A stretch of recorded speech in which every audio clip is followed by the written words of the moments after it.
ഹൈസ്കൂളിൽ പഠിക്കുമ്പോൾ ഒരു ദിവസം ബാത്റൂമിൽ പോയപ്പോഴാണ് ഞാൻ ആദ്യമായി അത് കണ്ടത്.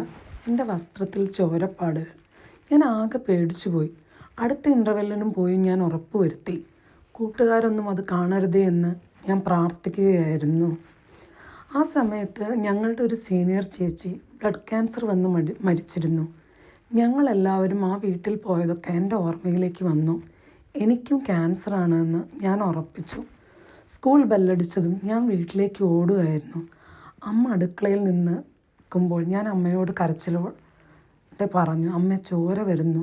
പക്ഷെ അമ്മയുടെ മുഖത്ത് ഒരു ഭാവവ്യത്യാസവും ഉണ്ടായിരുന്നില്ല.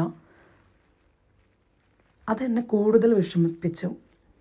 അമ്മ എന്നോട് പറഞ്ഞു, നിനക്ക് ഉറപ്പാണോ എന്ന്. അപ്പോൾ ഞാൻ പറഞ്ഞു അതേ എന്ന് പറഞ്ഞു. അപ്പോൾ അമ്മ എനിക്കൊരു തുണി തന്നു.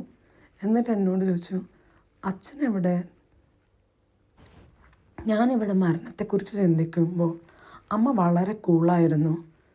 അമ്മ എന്തുകൊണ്ട് കരയുന്നില്ല എന്നോർത്ത് ഞാൻ അന്ന് ഒരുപാട് സങ്കടപ്പെട്ടു.